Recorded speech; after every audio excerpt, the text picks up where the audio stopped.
떨어진 매출을 올리는 건 생각보다 어렵지 않습니다. 가격을 낮추면 되죠.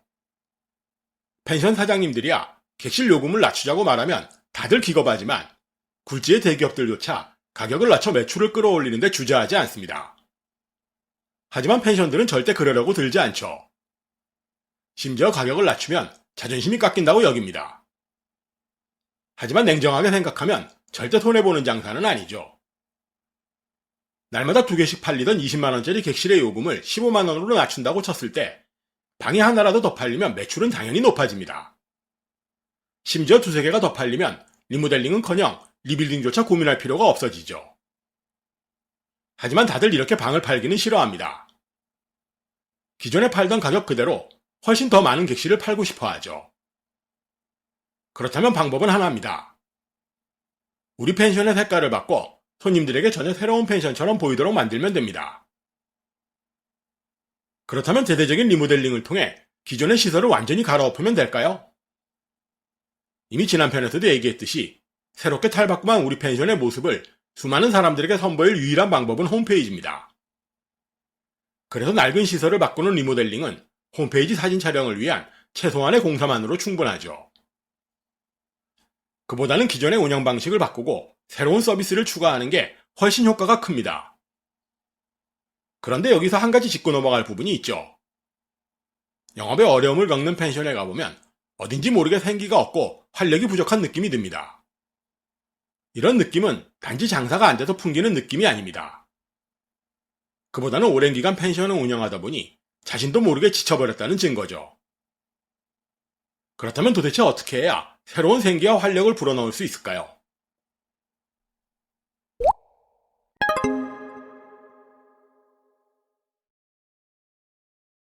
매너가 사람을 만든다라는 유명한 영화 대사가 있죠. 영화 킹스맨에 등장하는 대사입니다. Manners maketh man. 그런데 이게 펜션 리빌딩과 무슨 관계가 있을까요? 어떻게 들리실지는 몰라도 매출이 떨어지면 알게 모르게 손님을 두려워하게 됩니다. Then let me teach you a lesson. 물론 이렇게 얘기하면 딱히 손님을 무서워한 적은 없다고 답하실 겁니다. 제 얘기도 손님들이 펜션에 와서 행패를 부린다는 건 아닙니다. 하지만 서비스가 부족하다거나 불친절하다는 평이 나온다면 어딘가 모르게 캥기는 면이 있다고 볼 수 있죠. 그렇다면 무엇 때문에 캥기는 걸까요? 스스로에 대한 확신이 부족하거나 맞지 않은 옷을 입은 기분이 들어서 그렇죠. 거기에 더해 펜션 운영 자체가 힘에 부친다고 느끼는 순간 생기와 활력은 사라집니다. 결국 매너가 사람을 만든다는 말처럼 좋은 태도를 갖춰야 좋은 펜션을 만들 수 있다는 결론을 얻을 수 있게 되죠. 오랜 기간 펜션을 운영하다 보면 과연 이게 맞나 싶은 부분들이 하나둘 눈에 들어옵니다. 그런 면들이 하나둘 눈에 들어오는 순간부터 어딘가 모르게 꺼림칙한 기분이 들죠. 이러다 보면 매출은 조금씩 떨어지게 되고 점점 펜션 운영에 힘이 붙이기 시작합니다. 만약 이런 기분이 든다면 지금 당장 기존의 운영 방식부터 바꿔야 합니다. 그런데 여기서도 종종 실수가 벌어집니다. 당당하고 떳떳한 펜션을 만들 궁리보다는 그저 장사가 잘 된다는 펜션들만 따라하려고 들죠. 느닷없이 멀쩡한 펜션을 뜯어고쳐 풀빌라를 만든다고 야단법석을 떨거나 우리 펜션에는 어울리지도 않는 애견이나 키즈 펜션으로 간판을 바꾸는 경우를 말합니다. 그런데 과연 이런 방법이 효과가 있을까요? 제가 맨 처음 전국에 있는 애견 펜션을 조사했던 2019년만 해도 대략 508곳의 애견 펜션 홈페이지가 있었습니다. 그런데 불과 2~3년 만에 거의 2배 가까운 숫자로 늘어나더군요. 그리고 이 중 대부분은 기존의 시설 그대로 간판만 바꾼 펜션들이었습니다. 그리고 다시 2년이 지난 2024년 현재 전국에 있는 애견 펜션 홈페이지는 728곳으로 줄어들었고 2022년 당시 애견 펜션으로 운영되던 펜션 중에 대략 30%가량이 이전 방식으로 돌아간 것으로 파악되었죠. 그렇다면 그들이 빠져나간 자리는 어떻게 되었을까요? 또다시 새로 간판을 바꾼 곳들이 빠져나간 펜션들의 빈자리를 메웠지만 아마 몇 년 버티지 못하고 선배들의 전철을 밟을 거라고 봅니다. 결국 어렵게 간판을 바꾸고 새로운 옷으로 갈아입어도 예전에 느꼈던 불편함과 어색함은 가리지 못했다는 증거라고 볼 수 있죠. 운영 방식을 이런 식으로 바꿔서는 그 어떤 효과도 기대하기 힘듭니다. 자신의 한계를 인정하고 현실적인 목표를 세우는 게 바람직합니다. 오래된 펜션에 아무리 돈을 들여도 최근에 지어진 풀빌라 펜션만큼 매출이 오르지는 않습니다. 애견이나 키즈 펜션이 인기를 끄는 이유도 신축 전부터 펜션의 성격에 맞는 기획과 설계가 뒷받침된 결과라고 봐야 합니다. 이런 면에서 보면 인테리어 업체들 배만 불려주는 무리한 리모델링 공사나 눈 가리고 아웅하는 식의 간판 가리는 아무런 효과가 없다고 봐도 됩니다. 차라리 기존의 운영 방식을 손봐서 객실 판매율을 10%만 끌어올린다는 목표를 세우는 게 현실적이죠. 10%가 너무 작다고 생각하시나요? 절대 그렇지 않습니다. 지난 영상에도 소개했지만 70평 크기의 농어촌 민박의 연간 객실 판매율이 10% 정도라면 한 달에 230만원 정도의 매출이 오릅니다. 어감상으로는 겨우 10%지만 연간 객실 판매율을 10%만 끌어올려도 한 달에 460만원으로 2배가량 껑충 뜁니다. 물론 기존에 30-40%가량 객실을 팔던 펜션이라면 10% 정도 객실 판매율이 오른다고 해서 매출이 엄청나게 늘어나는 건 아니죠. 하지만 이건 단지 수치상의 변화, 그 이상의 의미를 가진다고 볼 수 있습니다. 오래된 펜션이 신축 풀빌라만큼 매출을 올리긴 불가능해도 기존의 객실 판매율을 10%가량 끌어올리는 건 생각만큼 어렵지 않습니다. 중구난방이던 입실 기준을 정리하고 거기에 어울리는 객실 스타일링과 서비스만 마련해도 충분하죠. 실제로 제가 이런 식으로 리빌딩했던 펜션들은 평균 20-30% 이상 객실 판매가 늘어났었습니다. 펜션 시장의 실상을 제대로 모르는 분들은 온통 풀빌라나 고급 펜션만 있는 줄 알지만 실상은 전혀 다릅니다.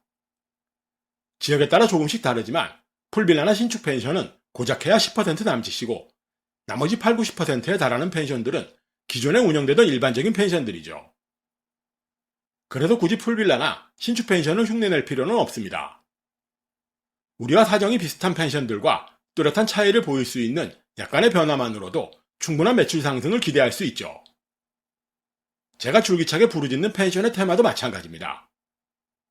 애견이나 키즈 펜션처럼 성격이 도드라지는 곳은 생각보다 많지 않습니다.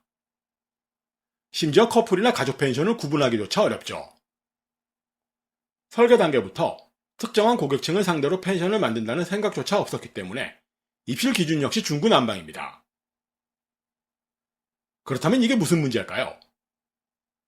커플과 가족 양쪽 모두가 같은 펜션에 묵기 꺼린다는 점 말고도 운영상에 많은 어려움을 겪게 됩니다. 밤늦게까지 왁자지껄하게 떠드는 단체나 가족 손님들 때문에 커플 객실에서 시도 때도 없이 항의 전화가 걸려오는 정도는 시작에 불과합니다. 2인실에 서너 명이 들어가겠다고 난리를 치거나 가족이나 단체실 청소에 진을 빼고 나면 당장 펜션을 때려치우고 싶을 정도죠. 무언가 색다른 서비스를 제공하고 싶어도 어느 쪽 손님의 눈높이를 맞춰야 할지 몰라서 우왕좌왕하게 됩니다. 그래서 마음 편히 펜션을 운영하고 싶다면 가장 먼저 입실 기준을 특정 고객에 맞춰 정리해야 합니다. 방 크기 따윈 머릿속에서 지어도 됩니다. 2인실은 자녀가 없는 부부들을 위한 객실로, 4인실은 오롯이 한 가족을 위해 다시 꾸밉니다. 단체방도 과감하게 입실 인원 숫자를 줄이고 각종 편의시설을 골고루 갖추면 되죠. 예를 들어 호텔처럼 기존의 4인실은 일반실로 팔고 커다란 단체방은 4인용 스위트룸으로 바꾸면 된다는 의미입니다.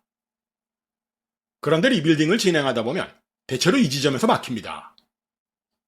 사람 마음이 묘해서 단체 손님들 때문에 힘들다고 하소연하던 사장님들도 과감하게 단체실을 없애자고 하면 머뭇거리기 시작하죠. 혹시 단체 손님을 받지 않아서 방이 팔리지 않으면 어떡하냐고 울상을 짓기도 합니다. 펜션의 체질과 운영 방식을 바꾸는 리빌딩이 생각만큼 쉽지 않은 이유죠. 어쨌든 입실 기준을 정했다면 새롭게 바꾼 우리 펜션의 성격에 맞는 시설의 개보수도 필요합니다. 아무래도 문을 연 지 오래된 곳들이 많아서 어느 정도의 리모델링 공사는 필요하죠. 그런데 마구잡이로 뜯어고치는 리모델링보다는 우리 펜션의 장점을 살리고 단점을 메우는 식으로 방향을 잡아야 합니다. 남들은 물론이고 펜션을 운영하는 우리 스스로도 숨어있는 우리 펜션의 가치를 발견하지 못하는 경우가 많습니다. 하지만 하나씩 꼼꼼하게 뜯어보면 놀라운 장점들이 곳곳에 숨어있다는 사실을 발견할 수 있죠. 예를 들어 오랜 시간 가까운 운치 있는 정원 하나만 제대로 꾸며도 남들은 꿈도 꾸지 못할 감성적인 분위기를 연출할 수 있습니다. 오래된 객실도 마찬가지죠. 온통 현대식으로 꾸민 신축 펜션들과는 정반대로 레트로한 느낌의 가구와 소품 몇 개만으로도 전혀 색다른 느낌의 객실을 만들 수 있습니다. 그리고 심지어 비용도 얼마 안 듭니다. 리모델링 공사는 객실의 상태에 따라 다르지만 벽체나 바닥 마감을 교체하고 욕실을 손보는 정도면 충분합니다. 대신 조명 공사에는 많은 신경을 써야 하죠. 여러 온라인 쇼핑몰을 검색하면 다양한 종류의 조명을 저렴하게 구매할 수 있습니다. 객실당 20-30만원 정도면 객실의 분위기를 완전히 바꿀 수 있죠. 객실의 스타일링도 마찬가지입니다. 침대나 식탁 같은 가구 교체도 7-80만원이면 충분하죠. 싱크대도 상태가 몹시 나쁘지 않으면 간단한 필름 시공만으로도 새 것처럼 보이게 만들 수 있습니다. 여기에 호텔식 층과 간단한 소품 몇 가지만 바꿔도 낡아 보이던 예전 모습을 완전히 지울 수 있습니다. 다만 한 가지 유의할 건 조명과 가구의 색상을 통일감 있게 정리해야 보기 좋은 객실을 만들 수 있다는 점이죠. 예를 들어 원목 계열의 가구엔 라탄 스타일의 조명이 어울리고 커튼이나 소품도 비슷한 계열로 비치하면 적은 비용으로 매우 큰 효과를 얻을 수 있습니다. 바베큐 시설이나 그릇 냄비 같은 주방용품도 세단장하는 게 좋습니다. 특히 바베큐 그릴은 무척 중요합니다. 드럼통을 반으로 잘라놓은 듯한 허름한 그릴이나 불에 그을리고 칠이 벗겨진 바베큐 테이블은 우리 펜션을 더욱더 낡아 보이게 만드는 주범이죠. 주방용품도 온라인 쇼핑몰을 검색해 산뜻한 신제품으로 교체하는 게 좋습니다. 가격도 저렴해서 4인용 식기 세트는 15만원 정도면 충분하고 모든 주방용품을 통으로 바꿔도 40-50만원이면 차고 넘칩니다. 여기에 웰컴 서비스를 제공할 수 있는 캡슐 커피 머신과 토스터까지 준비하면 웬만한 신축 펜션과 비교해도 부족함이 없는 객실을 완성할 수 있습니다. 그리고 여기서 빠뜨리지 말아야 할 게 있습니다. 효율적으로 일할 수 있는 다양한 관리용품들을 빠짐없이 갖춰야 한다는 점이죠. 이미 앞에서 설명한 것처럼 펜션 운영에 힘이 붙이면 손님들에게 제대로 된 서비스를 제공하긴 힘듭니다. 그래서 세탁기나 건조기는 물론이고 고압 세척기처럼 일손을 최대한 덜 수 있는 용품들을 추가로 갖춰 영리하게 일할 방법을 찾아야 합니다. 깐깐한 이용수칙도 같은 맥락이죠. 많은 펜션이 홈페이지에서 만들어주는 이용수칙을 그대로 씁니다. 하지만 펜션마다 사정이 다르듯 이용수칙도 우리 펜션에 맞게 뜯어 고쳐야 합니다. 손님들의 터무니없는 불만도 깐깐한 이용수칙 앞에선 무용지물이죠. 이처럼 편하고 영리하게 일할 수 있는 환경의 조성이 펜션 리빌딩에서 가장 중요한 목표입니다. 그리고 어쩌면 매출의 상승은 이런 목표를 달성한 다음에 자연스럽게 따라오는 부수적인 효과라고도 볼 수 있겠죠.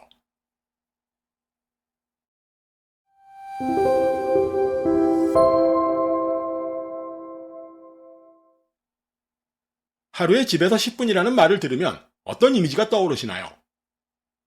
아마 건강이나 자기 수양과 관련된 이미지가 떠오르실 겁니다. 하지만 유튜브 검색창에 하루에 집에서 10분이라고 검색해 보시면 놀라운 제목의 영상들을 발견하실 수 있습니다. 하루에 10분만 투자하면 한 달에 적게는 수백, 많게는 1,000만원 이상을 손쉽게 벌 수 있다는 영상들이 줄줄이 뜹니다. 더더욱 놀라운 건 이런 말도 안 되는 영상을 수원시 인구만큼의 사람들이 시청했다는 사실이죠. 우리는 이번 영상까지 3편에 걸쳐 오래된 펜션의 리빌딩에 대해 알아보았습니다. 아마 하루에 10분만 투자해서 돈을 벌 수 있을 거라고 기대하는 분들과는 맞지 않는 내용들이었을지도 모르겠네요. 하지만 좋은 태도가 좋은 펜션을 만들 수 있다고 믿는 분들께는 편하고 영리하게 펜션을 꾸려갈 수 있는 자그마한 힌트가 되지 않았을까 하는 바람을 가져봅니다. 그리고 이번 시리즈에서 미처 다루지 못한 내용은 앞으로도 꾸준히 다뤄보겠으니 여러분의 많은 성원 부탁드립니다. 그럼 오늘도 긴 영상 시청해주셔서 대단히 감사합니다. 지금까지 펜션 프로젝트 팀 로직이었습니다.